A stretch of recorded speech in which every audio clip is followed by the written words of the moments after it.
유언장 마지막 줄에 적힌 이름. 그날 가족은 무너지고 다시 태어났다. 겨울이 저물어갈 무렵이었습니다. 서울 한남동 언덕 위 정해준 회장의 저택. 평소엔 고요하기만 했던 그곳이 그날따라 바람소리마저 차갑게 느껴졌습니다. 78살의 정해준 회장. 건설업으로 재벌을 일군 사업가. 냉철하고 강직하고 누구에게도 속내를 보이지 않던 사람. 그런 그가 갑자기 쓰러져 병원으로 실려갔습니다. 소식은 빠르게 세 남매에게 전해졌습니다. 첫째 아들 정인호, 52살. 평생을 아버지 뒤를 따라다녔습니다. 밤낮 없이 일했지만 단 한 번도 잘했다는 말을 듣지 못했습니다. 그래도 그는 한 가지만은 확실히 하려 했습니다. 회사 지분만큼은 절대 놓칠 수 없었습니다. 둘째 딸 정윤서, 48살. 결혼하면서 일찍 집을 떠났습니다. 하지만 마음 한구석엔 늘 아버지가 자리 잡고 있었습니다. 겉으로는 담담해 보였지만 사실 누구보다도 아버지의 인정이 간절했던 딸이었습니다. 셋째 딸 정민아, 40살. 집을 뛰쳐나갔던 문제아. 아버지의 분노와 한숨을 가장 많이 받아낸 사람. 그녀가 원한 건 돈이 아니었습니다. 그저 왜 나만 이렇게 미움받았는지 그 이유를 알고 싶었을 뿐입니다. 그리고 이 세 남매보다 가장 먼저 회장 곁을 지킨 사람이 있었습니다. 김순희, 70살. 40년을 한 집에서 살아온 가사도우미. 회장의 일거수일투족을 그 누구보다 잘 아는 사람이었습니다. 병실. 의식을 되찾은 회장은 가쁜 숨을 몰아쉬며 가장 먼저 그녀를 찾았습니다. 순이 그 종이 꺼내와 떨리는 손으로 서류 한 장을 펼쳐든 회장. 그는 잠시 그것을 들여다보더니 가늘게 숨을 내쉬었습니다. 자식들 내일 다 불러줘. 유언장 읽을 거야. 병실 밖 복도. 세 남매는 어색한 침묵 속에서 서로의 눈치만 살폈습니다. 입 밖에 내진 않았지만 모두 같은 생각을 하고 있었습니다. 드디어 그날이 온 건가. 하지만 그들은 몰랐습니다. 아버지가 유언장 마지막 줄에 아무도 예상하지 못한 이름을 적어뒀다는 것을. 유언장이 공개되기 하루 전 병실 복도는 묘한 긴장감으로 가득했습니다. 세 남매는 각자의 방식으로 아버지를 찾았지만 그 속마음은 모두 달랐습니다. 첫째, 정인호. 그는 가장 먼저 병실 문을 열었습니다. 평생 회사 일로 아버지와 함께했던 만큼 할 말도 많았습니다. 아버지, 회사 말인데요. 그러나 돌아온 건 차가운 한마디였습니다. 회사 이야기 하지 마라. 인호는 말문이 막혔습니다. 그저 고개만 숙인 채 병실을 나왔습니다. 복도를 걷는 그의 머릿속엔 불안만 가득했습니다. 이대로 가다간 나도 못 받는 건 아닐까? 둘째, 정윤서. 그녀는 조심스럽게 아버지의 손을 잡았습니다. 늙고 거친 손이었습니다. 한때는 무섭기만 했던 그 손이 이제는 그저 작아 보였습니다. 아버지, 저 아직 아버지한테 듣고 싶은 말이 있어요. 윤서는 기다렸습니다. 어쩌면 이번엔 대답해 주실지도 모른다고 생각했습니다. 하지만 해준 회장은 눈을 감은 채 아무 말도 하지 않았습니다. 외면인지 후회인지 아니면 그저 지쳐서인지 알 수 없었습니다. 윤서는 조용히 손을 놓고 일어섰습니다. 셋째, 정민아. 그녀는 한참을 문 밖에서 서성였습니다. 들어가야 할지 말아야 할지 발이 떨어지지 않았습니다. 결국 용기를 내어 문을 열고 들어갔을 때 그녀의 목소리는 떨리고 있었습니다. 아, 아버지, 저 기억하세요? 해준 회장은 천천히 고개를 돌렸습니다. 그리고 그 눈빛, 차갑고 멀고 아무것도 담겨 있지 않은 시선. 미나는 입술을 깨물었습니다. 가슴 한구석이 무너져 내리는 것 같았습니다. 그날 밤, 세 남매는 어머니의 방에 모였습니다. 병실을 나온 뒤 서로 할 말이 있었던 것입니다. 하지만 대화는 금세 다툼으로 번졌습니다. 가출했던 내가 무슨 자격이 있어? 아버지는 평생 오빠만 챙겼잖아. 나도 미나도 눈에 안 들어왔어. 넌 결혼해서 떠났으니 상관없겠네. 난 평생 여기 묶여 살았어. 아버지가 재산을 가사도우미한테 넘기려고 하더라는 소문도 있던데. 말은 점점 날카로워졌습니다. 오랜 세월 쌓여온 서운함과 질투가 한꺼번에 터져 나왔습니다. 계단 아래 김순이는 그 소리를 듣고 있었습니다.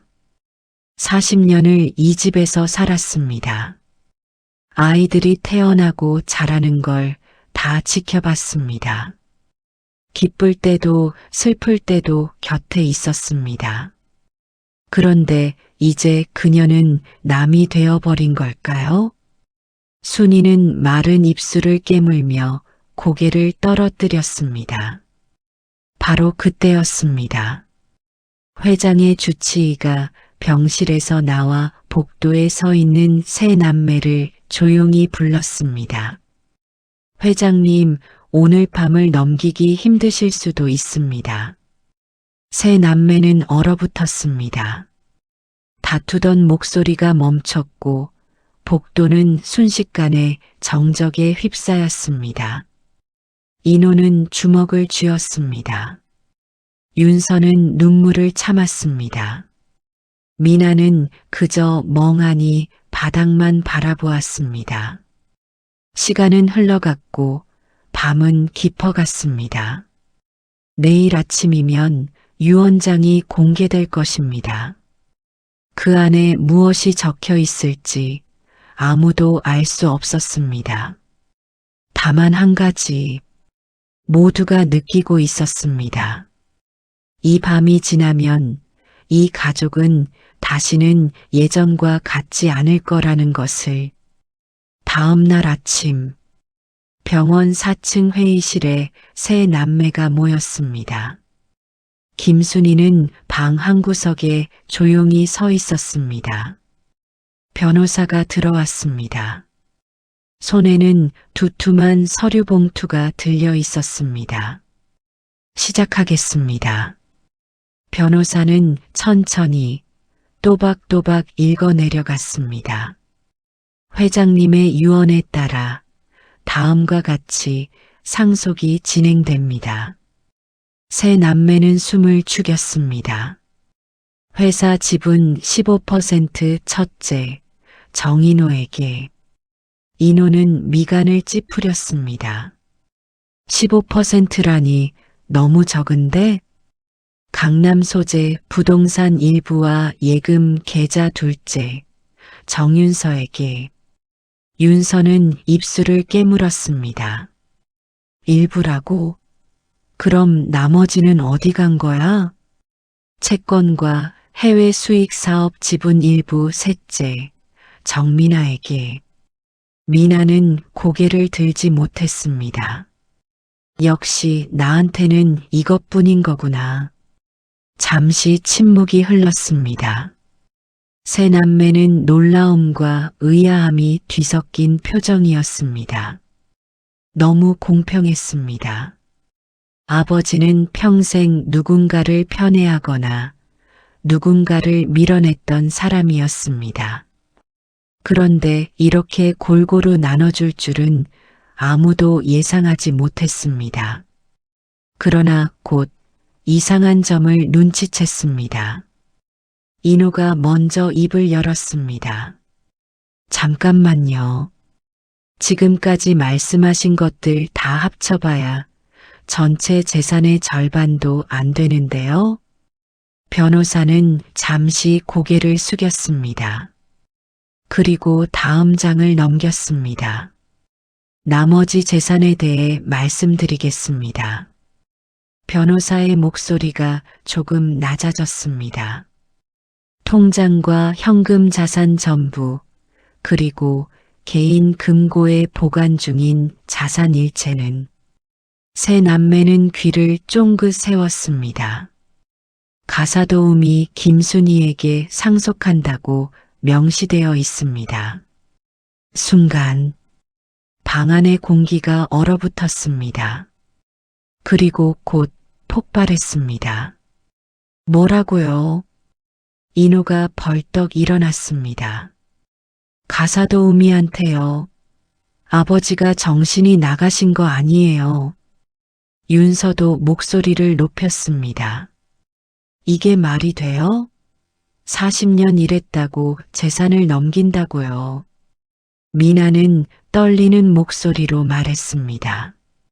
저 여자가 아버지를 등쳐먹은 거 아니에요? 치매 걸리신 아버지를. 이건 조작이에요. 무효야.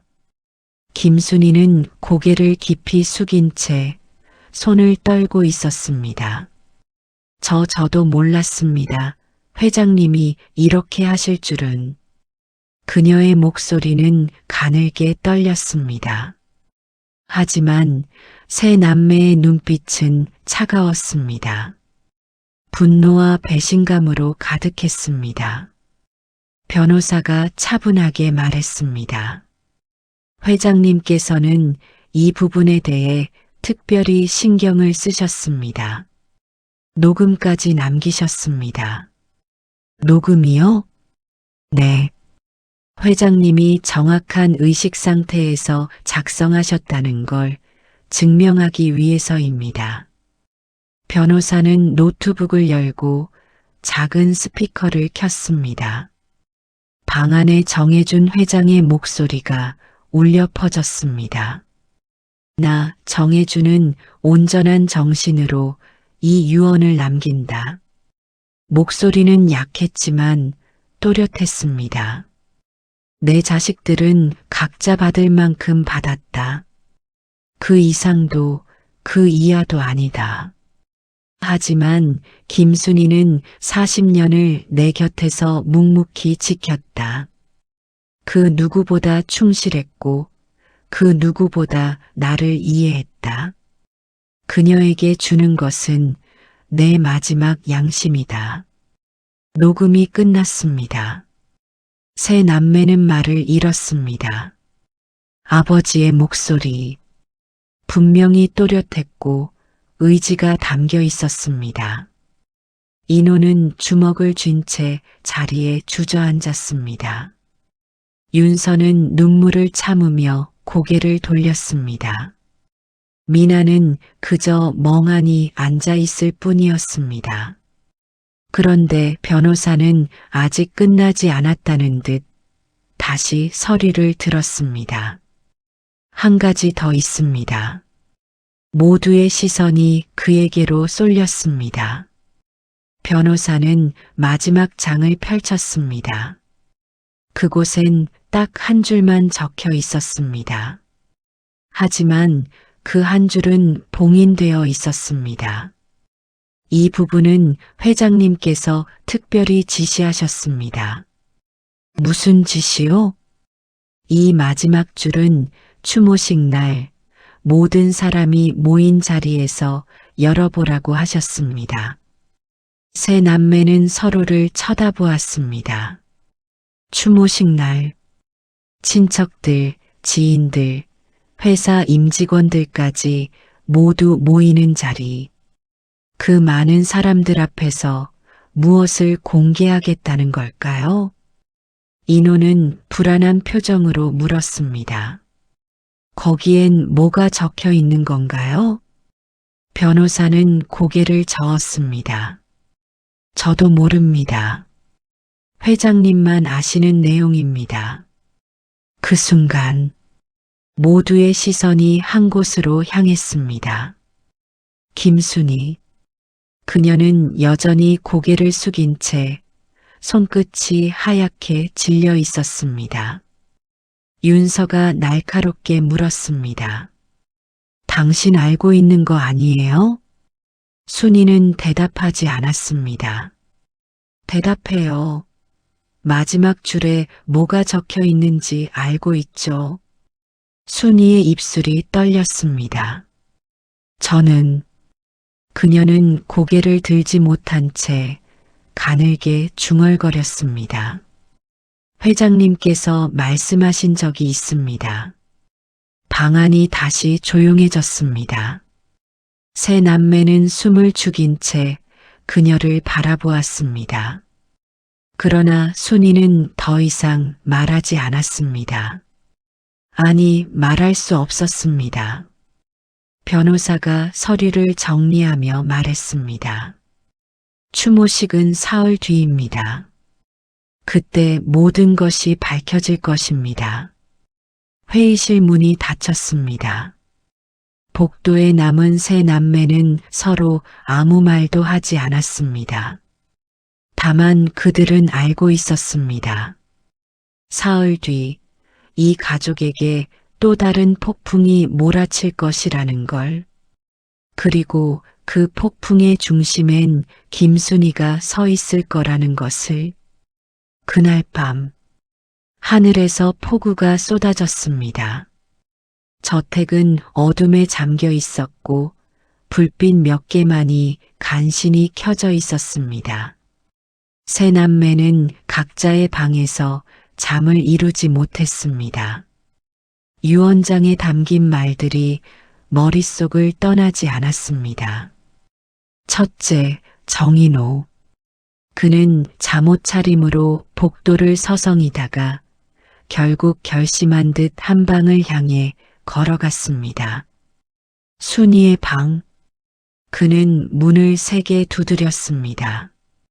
김순희 씨. 안에서 대답이 없었습니다. 김순희 씨, 저 정인호입니다. 문 좀 열어주세요. 잠시 후 문이 조심스럽게 열렸습니다. 순이는 수건으로 눈가를 닦은 흔적이 역력했습니다. 울고 있었던 것입니다. 인호는 냉정한 목소리로 물었습니다. 아버지 재산 어떤 수로 가져간 겁니까? 순이는 고개를 들지 못했습니다. 저는 오해받을 짓을 한 적이 없습니다. 오해요? 인호의 목소리가 높아졌습니다. 40년 동안 우리 집에 붙어 있는 이유가 뭐예요? 돈 때문이 아니면 뭐죠? 아버지 약점이라도 잡은 겁니까? 순이는 떨리는 손으로 의자를 붙잡았습니다. 그녀는 천천히 무겁게 입을 열었습니다. 그럼 이야기 해드리겠습니다. 순이의 고백. 그녀는 작은 목소리로 말하기 시작했습니다. 40년 전 회장님은 큰 사고를 내셨습니다. 인호는 멈칫했습니다. 사고요? 네. 당신 아버지가 30살 무렵 건설 현장에서 노동자 한 명이 돌아가셨습니다. 순이의 목소리는 점점 가늘어졌습니다. 안전 규정을 지키지 않은 채 공사를 강행했고 그날 비가 내렸습니다. 그래서 그녀는 잠시 말을 멈췄습니다. 그 노동자의 아내가 바로 저였습니다. 인호는 말을 잃었습니다. 그저 그녀를 바라볼 뿐이었습니다. 순이는 눈물을 닦으며 계속했습니다. 제 남편은 그날 29의 나이로 세상을 떠났습니다. 저는 갓 태어난 아기를 안고 현장으로 달려갔습니다.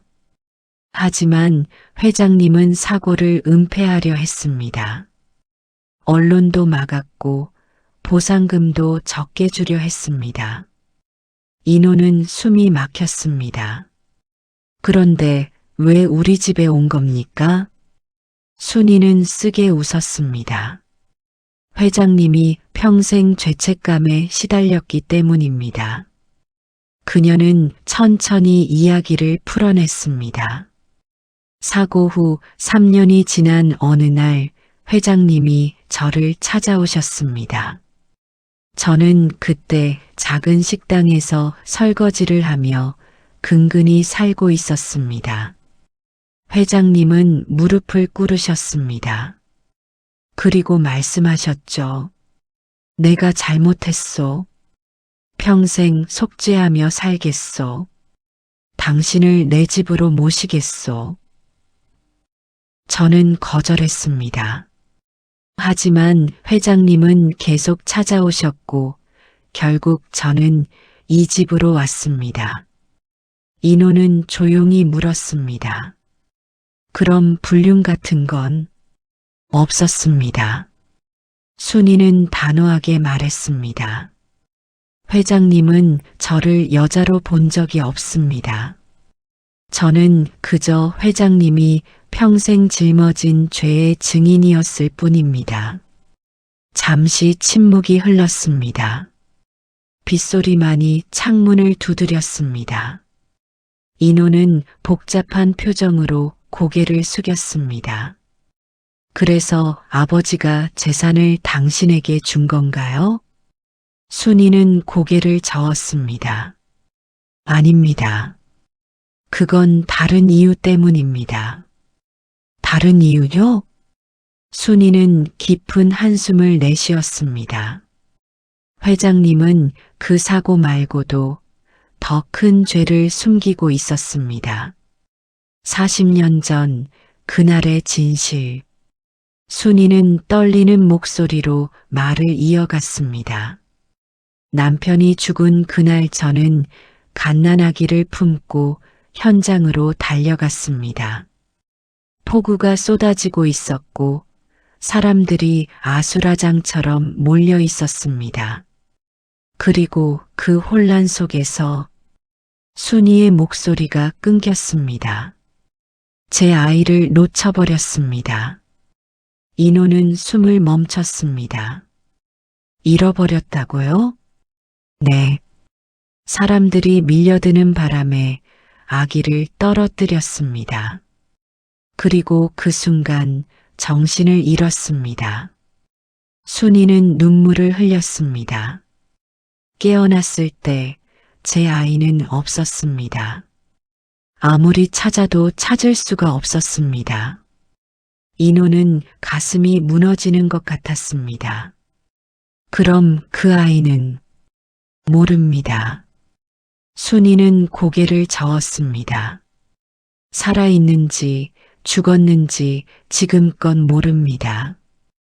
그녀는 두 손으로 얼굴을 감쌌습니다. 40년을 살면서 단 하루도 그 아이를 잊은 적이 없습니다. 그때였습니다. 인호가 조심스럽게 물었습니다. 그럼 미나는 누구죠? 순이는 고개를 들었습니다. 그녀의 눈빛에는 무언가 복잡한 감정이 담겨 있었습니다. 미나 씨는 순이는 천천히 말했습니다. 회장님이 데려온 아이입니다. 데려왔다고요? 네.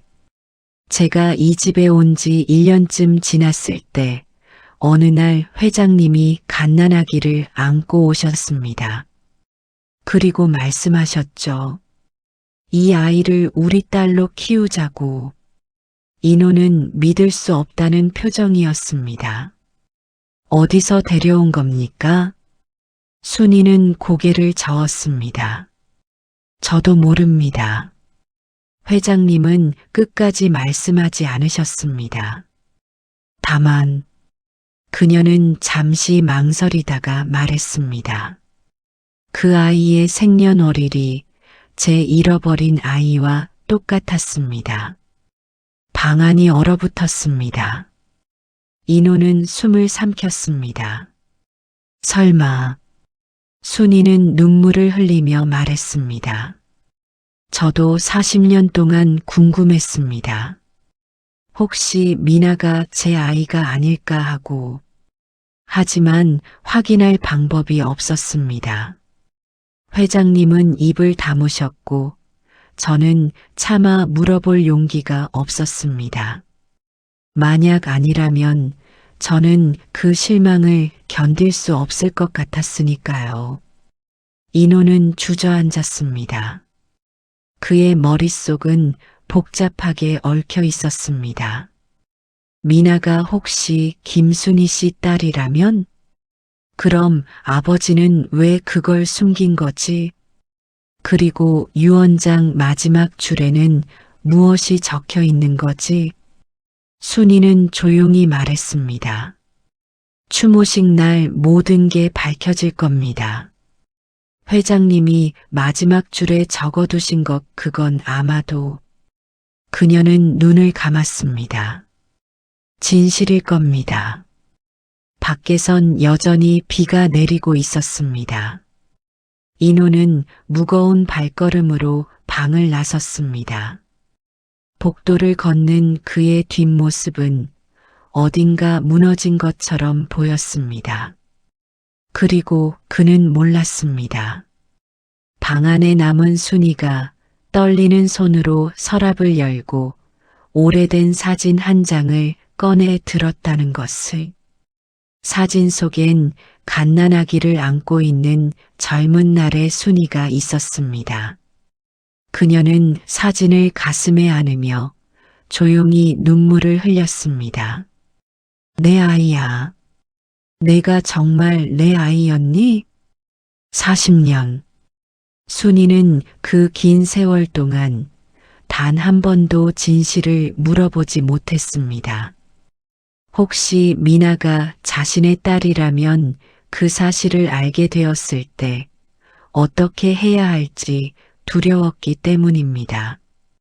하지만 이제 그 진실이 드러날 시간이 다가오고 있었습니다. 추모식 날 당일 봉인된 마지막 줄이 열릴 것입니다. 그리고 그날 이 가족의 모든 비밀이 마침내 세상에 드러나게 될 것입니다. 추모식 하루 전 저택은 조문객을 맞이할 준비로 분주했습니다. 하지만 세 남매의 마음은 전혀 다른 곳에 있었습니다. 둘째, 정윤서. 그녀는 새벽부터 서재에 들어가 오래된 앨범을 뒤지고 있었습니다. 미나가 태어났을 때의 사진, 첫돌 사진, 유치원 입학 사진. 그런데 이상했습니다. 왜 병원 출생 기록이 없지? 미나의 출생신고서를 찾았지만 거기엔 병원 이름이 비어 있었습니다. 그저 자택 출산이라고만 적혀 있었습니다. 윤서는 손이 떨렸습니다. 설마 정말로 미나가? 셋째, 정민아. 그녀는 자신의 방에서 거울을 보고 있었습니다. 순이의 얼굴을 떠올렸습니다. 닮았나? 눈매, 코, 입술, 어딘가 비슷한 것 같기도 하고 아닌 것 같기도 했습니다. 미나는 고개를 저었습니다. 아니야, 말도 안 돼. 하지만 마음 한구석에선 이미 알고 있었습니다. 아버지가 자신을 대하던 그 묘한 시선, 언제나 미안해하는 듯한, 그러면서도 거리를 두는 듯한 그 눈빛. 나는 누구지? 첫째, 정인호. 그는 아버지의 서재에 들어가 책상 서랍을 뒤지고 있었습니다. 분명 여기 어딘가에 단서가 있을 거야.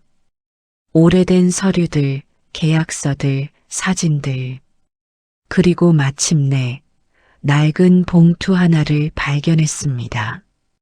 봉투 겉면엔 아버지의 글씨로 이렇게 적혀 있었습니다. 1985년 7월 15일. 그날의 기록. 인호는 떨리는 손으로 봉투를 열었습니다. 안에는 신문 스크랩 한 장이 들어 있었습니다. 건설 현장 사고로 노동자 1명 사망 실종된 영화 아직 발견 안 돼. 인호는 숨이 막혔습니다. 기사 날짜는 정확히 40년 전 순이의 남편이 죽은 그날이었습니다. 그리고 기사 밑에는 아버지의 손글씨 메모가 있었습니다. 아이를 찾았다. 하지만 어떻게 말할 수 있겠는가. 인호는 그 자리에 주저앉았습니다. 아버지가 그 아이를 찾았다는 건가? 그럼 미나가. 그는 고개를 들었습니다. 창밖으로 미나가 홀로 정원을 거닐고 있는 모습이 보였습니다. 그럼 미나는 우리 진짜 동생이 아니었던 거야?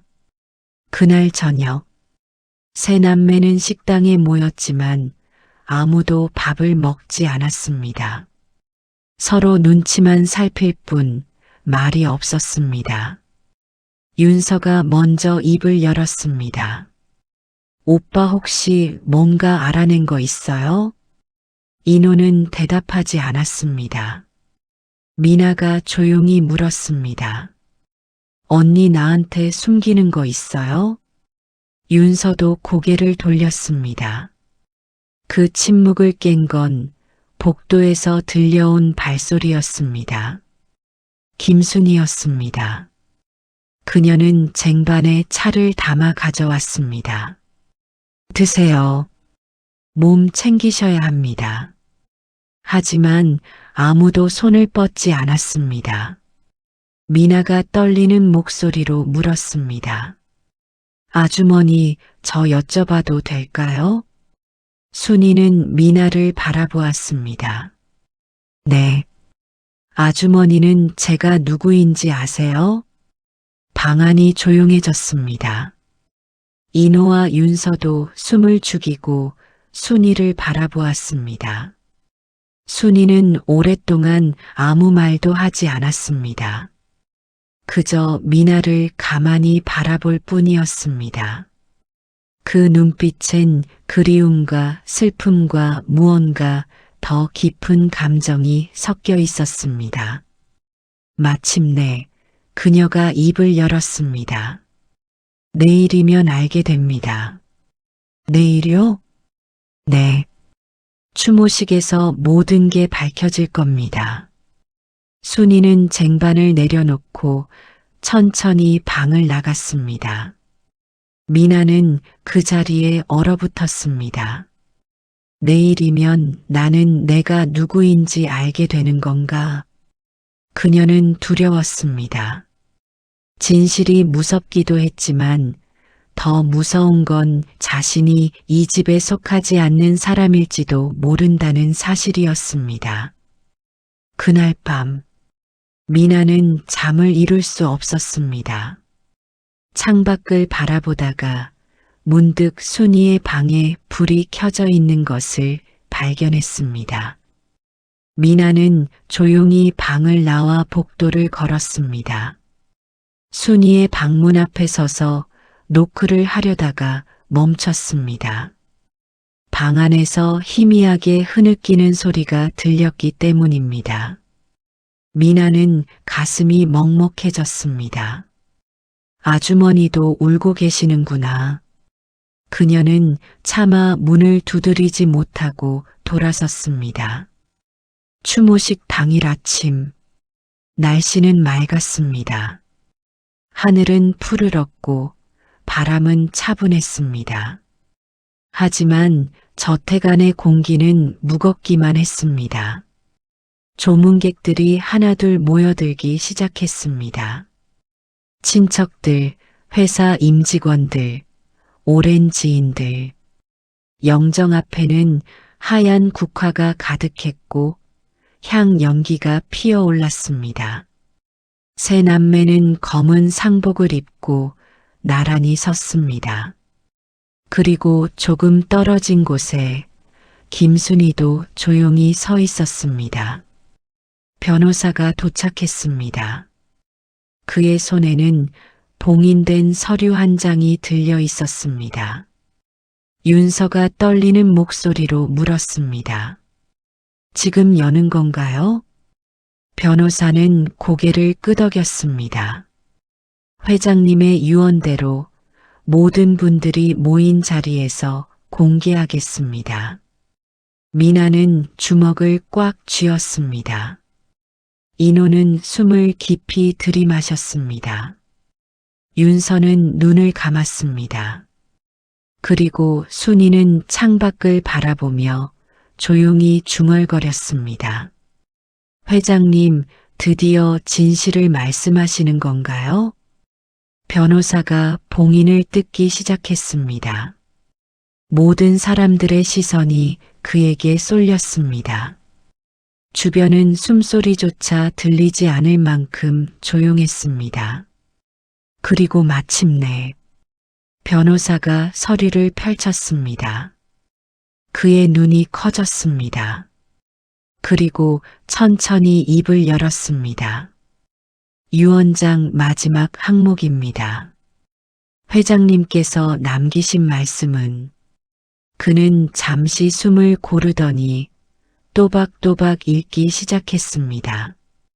이제 40년 동안 감춰졌던 진실이 드러날 순간입니다. 정해준 회장이 남긴 마지막 한 줄. 그 안에는 과연 무엇이 적혀 있을까요? 미나의 정체는 무엇일까요? 그리고 이 가족은 이 진실을 받아들일 수 있을까요? 모든 것이 밝혀지려 하고 있습니다. 변호사의 손이 떨렸습니다. 그는 서류를 다시 한번 확인하더니 조용히 목소리를 가다듬었습니다. 회장님의 마지막 유언입니다. 모든 조문객들이 숨을 죽였습니다. 변호사가 읽기 시작했습니다. 나 정해주는 이 글을 남긴다. 40년 전 나는 큰 죄를 지었다. 한 남자의 목숨을 빼앗았고 한 여인의 삶을 무너뜨렸다. 순이의 눈에서 눈물이 흘러내렸습니다.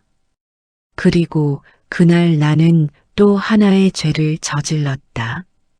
미나는 가슴이 두근거렸습니다.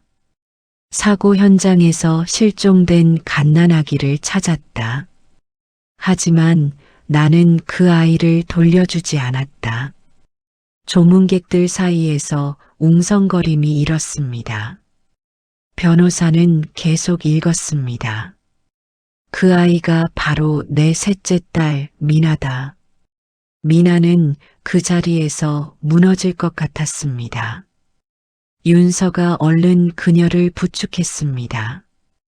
인호는 주먹을 쥔 채 고개를 숙였습니다.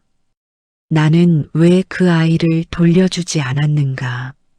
순이에게 돌려주면 그녀는 평생 가난 속에서 그 아이를 키울 것이 분명했다. 나는 그것이 또 다른 죄라고 생각했다. 그래서 나는 그 아이를 내 딸로 삼았다. 좋은 교육을 받게 하고 따뜻한 집에서 자라게 하고 싶었다.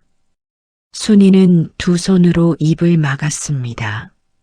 하지만 나는 끝내 그 아이를 사랑하지 못했다. 미나의 눈에서 눈물이 쏟아졌습니다. 볼 때마다 내 죄가 떠올랐기 때문이다. 그래서 나는 미나를 멀리했고 차갑게 대했다. 미나야, 너무 미안하다. 너는 아무 잘못도 없는데 내 죄 때문에 평생 상처받으며 살았구나. 미나는 흐느꼈습니다. 윤서가 그녀를 꼭 안아주었습니다. 그리고 순이는 고개를 들었습니다. 당신의 딸을 빼앗아 정말 미안하오. 40년 동안 당신 곁에 두고도 진실을 말하지 못해 미안하오. 내가 당신을 이 집에 둔 건 속죄하기 위함이었소. 하지만 진짜 이유는 당신 곁에 당신의 딸이 있다는 것을 보며 조금이나마 위안을 받고 싶었던 내 이기심이었소. 순이는 눈물을 닦지도 못한 채 서 있었습니다. 이제 나는 떠난다. 하지만 떠나기 전 이것만은 바로잡고 싶었소. 미나는 순이의 딸이요. 그리고 내가 순이에게 준 재산은 40년 전 내가 빼앗은 것에 대한 보상이요. 부족하지만 받아주시오. 변호사가 마지막 줄을 읽었습니다. 미나야, 이제 너는 자유롭게 내 어머니를 선택할 수 있다. 그것이 내가 줄 수 있는 마지막 선물이다. 변호사가 서류를 내려놓았습니다. 주변은 정적에 휩싸였습니다.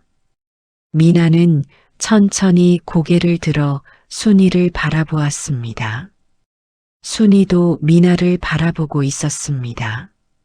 두 사람의 눈에서 눈물이 흘러내렸습니다. 미나가 떨리는 발걸음으로 순이에게 다가갔습니다. 한 걸음, 두 걸음, 그리고 마침내 순이 앞에 섰습니다. 어머니, 미나의 목소리는 떨렸습니다. 저 이제 어머니라고 불러도 될까요? 순이는 미나를 꼭 껴안았습니다. 수십 년 만에 드디어 자신의 딸을 아는 것입니다.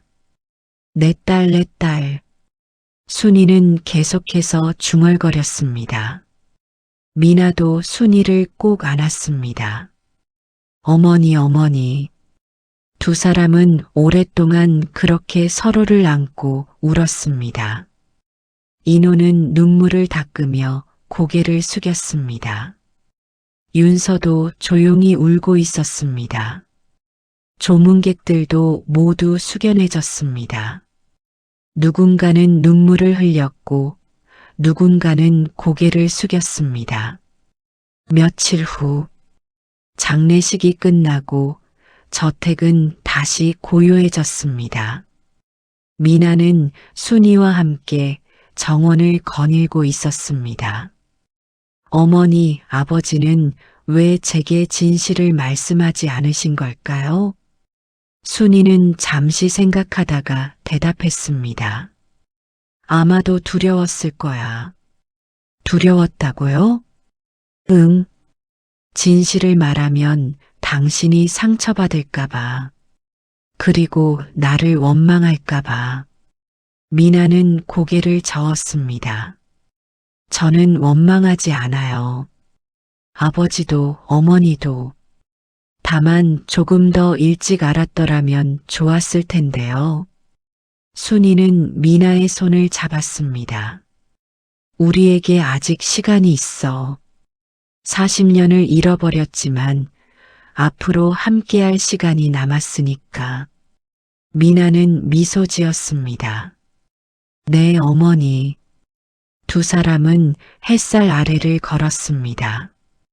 저택 안. 세 남매는 아버지의 서재에 모여 있었습니다. 인호가 먼저 입을 열었습니다. 미나 아니, 이제 뭐라고 불러야 하나? 미나가 웃으며 말했습니다. 그냥 미나라고 부르세요. 전 여전히 오빠, 언니의 동생이에요. 윤서가 눈시울을 붉히며 말했습니다. 미안해, 미나야. 우리가 너한테 너무 모질게 굴었지. 미나는 고개를 저었습니다. 아니에요. 다들 혼란스러웠을 뿐이에요. 인호가 조심스럽게 물었습니다. 앞으로 어떻게 할 거야? 미나는 창밖을 바라보았습니다. 저는 어머니와 함께 살 거예요. 하지만 이 집도 오빠 언니들도 여전히 제 가족이에요. 그건 변하지 않아요. 윤서가 미나의 손을 잡았습니다. 고마워, 미나야. 인호도 고개를 끄덕였습니다. 그래, 우린 여전히 가족이야. 그날 저녁, 미나와 순이는 함께 작은 식당에서 저녁을 먹었습니다. 순이가 조심스럽게 물었습니다. 미나야, 내 어렸을 적 이야기 좀 들려줄래? 미나는 환하게 웃었습니다. 어머니가 궁금하신 거 다 말씀드릴게요. 대신 어머니 이야기도 들려주세요. 어머니가 어떻게 사셨는지. 순이는 눈물을 닦으며 고개를 끄덕였습니다. 그래, 우리 이제 서로에 대해 알아가자꾸나. 40년. 긴 세월 동안 진실은 감춰져 있었습니다. 한 남자의 죄책감이, 한 여인의 슬픔이, 한 아이의 정체성이 모두 어둠 속에 묻혀 있었습니다. 하지만 이제 모든 것이 밝혀졌습니다. 그리고 그들은 깨달았습니다. 진실은 때로 아프지만 그 아픔을 넘어서야 비로소 치유가 시작된다는 것을. 미나는 이제 자신이 누구인지 알게 되었습니다. 순이는 40년 만에 딸을 되찾았습니다. 그리고 정혜준 회장은 비로소 자신의 죄를 고백하고 떠났습니다. 완벽한 가족은 아니었습니다. 상처도 많았고 실수도 많았습니다. 하지만 그들은 이제 알았습니다. 가족이란 피로만 이어지는 것이 아니라 용서와 사랑으로 다시 태어날 수 있다는 것을. 세월은 흘러가지만 마음에 남는 건 결국 따뜻한 사람뿐입니다. 당신의 기억 속에도 오늘의 이야기가 작은 빛으로 남기를 바랍니다. 구독과 좋아요 꼭 부탁드립니다. 영상 제작에 큰 힘이 됩니다. 끝까지 시청해 주셔서 감사합니다.